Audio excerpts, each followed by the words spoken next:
We will talk today about generating dataset from your documentation in order to do fine-tuning of your model. And in previous episode, we saw how we can use your documentation, create vector store, and then use a retrieval augmented generation in order to get response that is based on your documentation and extend the capability of large language model. In general, I mean, we have right now quite big large language model, and they quite capable. They know almost everything that is available in the internet, and they works quite good on public information. And what they're lacking, it is proprietary information. And we have two options. Previously, we discussed retrieval augmented generation option, and today and in next episodes, we will talk about how generate a data set, create this data set, and fine tune your model. And comparing with retrieval augmented generation, fine tuning provides more consistent responses and improve model behavior. And com- and actually we can combine RAG, retrieval augmented generation, and model fine tuning in order to get the best results. So both methods works at the same time, provides significant consistency, better consistency, and better results. So that is why we need to fine tune a model. And first step, it is of course we need to have the data set, and comparing with training the model where we have trillions of lines of information, we need to fine tune the model. We need significantly less information, so that can be thousand of pairs input and output that can I mean significantly improve the model behavior. But of course, the more information you have, the better consistency, the better behavior you can get from the model. So let's start, and I will just describe the process itself. So in previous episode, we talk about how get from your how to convert your documentation to vector store so we can retrieve relevant information. That is kind of like first step. And next step, uh, when we retrieve this information from your documentation, we have kind of like a notice. This is chunks of documentation that are more like connected to each other. And we use these chunks in order to generate, for every chunk, we generate, for example, 10 questions with large language models, question and answers. This is pairs. And we use some prompt engineering in order to force large language model to behave as a teacher, and it kind of like create a quiz for students, and actually the student, it is a large language model in this case. Next step, it is validating question and answer pairs. So we kind of like a filtering, just in case if some pairs doesn't I mean, it cannot be answered. I mean, some question cannot be answered, and just let's filter them and delete them from the data set. And last step, we split this data set to training and validation, so that we can fine tune large language model, and then validate if we are getting better quality of responses. So let's start with initial setup. So we acquire, I mean, we set some import some libraries, and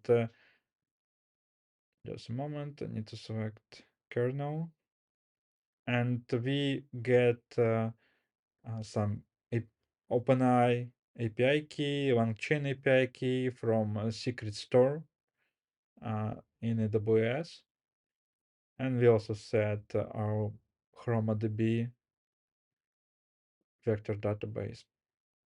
So next step, And actually, we don't use in this step ChromaDB. We actually directly uh, ingest all embedded files in handbook folder.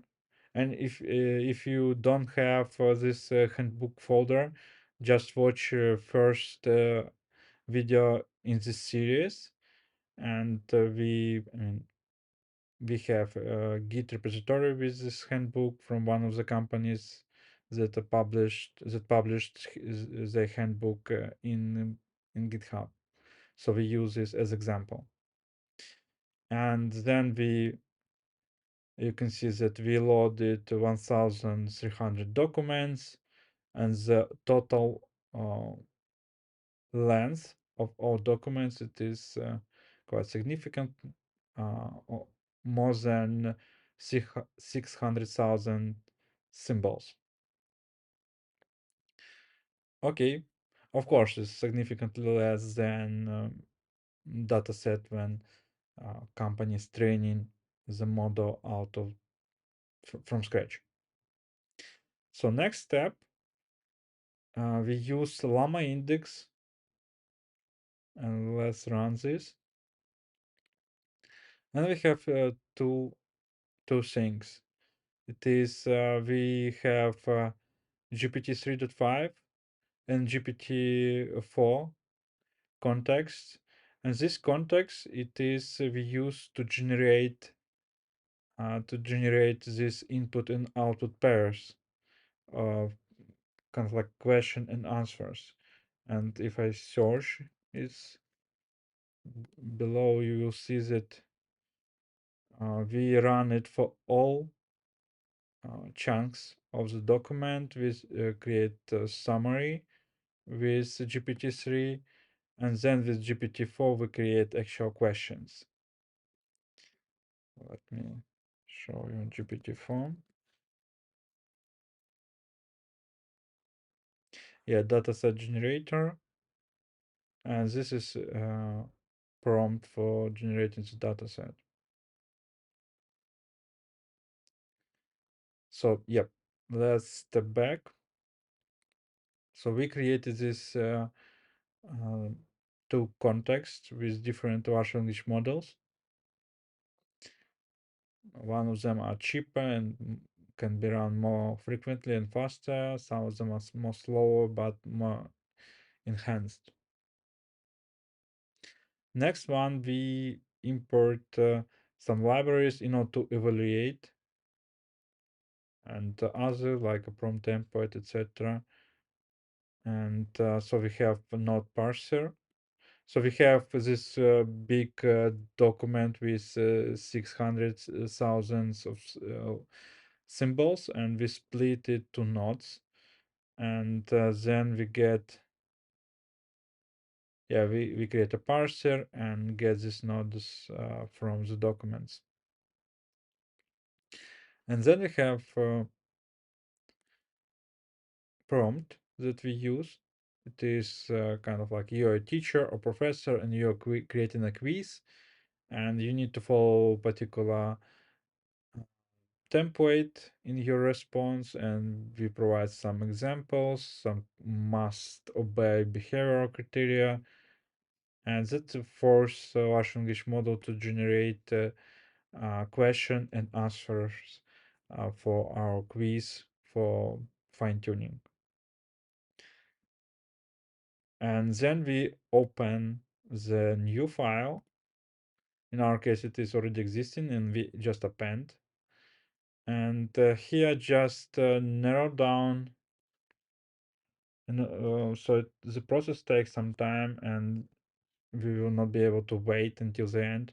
So just run on one node, and we will generate right now 10 questions and answers.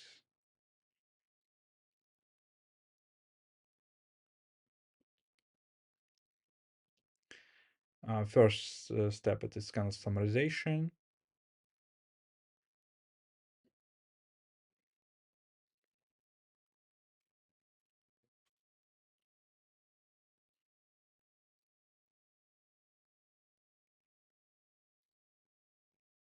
Usually it works a bit faster.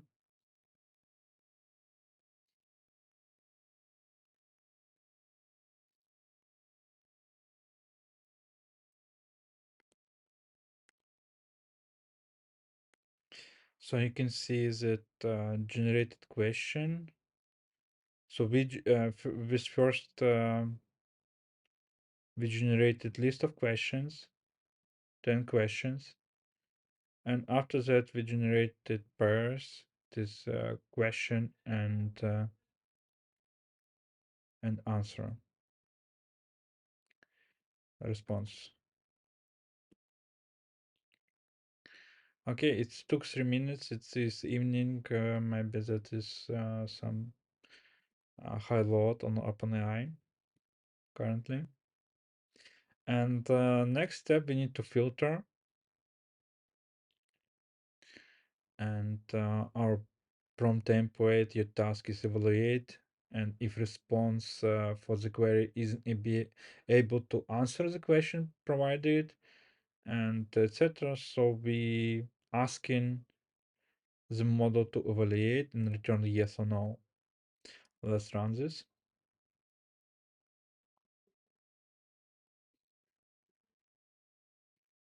And then run the filter itself. And you can see that yes, yes, yes. So all these pairs, I will stop it because we have quite a big data set right now. And I mean, we don't need to wait until the end.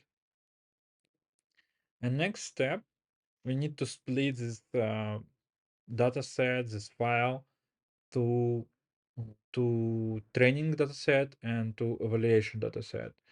And we have some function that do this, and it use random library in order to make this dataset um, random. So I mean, took not, I mean, for example, we don't use one part of the documentation as a training and another part as evaluation. That doesn't work in this way. So we need to have some randomization. Okay, we have split it. And the last step, we need to format it to the training dataset. So we add the system role and message. So as you may know, there are several roles that supported by OpenAI API.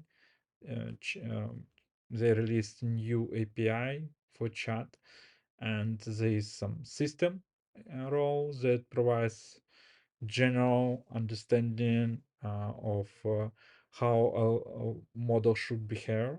So it sets the situation, set environment for this model. We have user who request some execution. In our case, it will be the question from generated dataset, and we have assistant or AI that provides the answer. So let's run this, and we can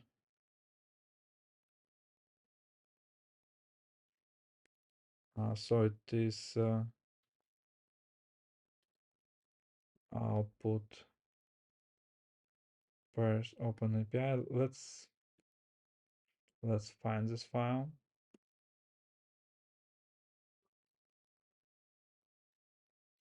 So it is folder data, QA pairs OpenAI.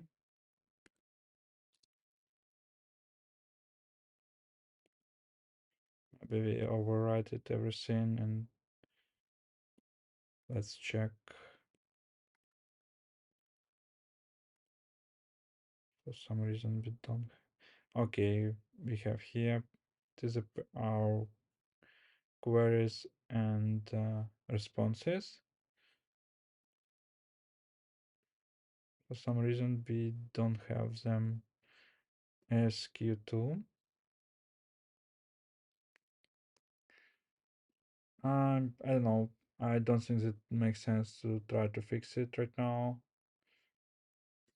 So I will update and push it in GitHub repository so you will see these pairs. Um, mm,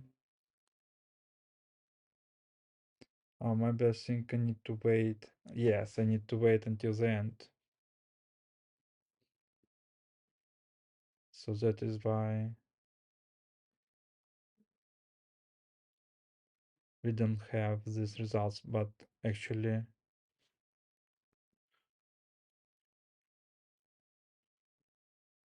if I stop it,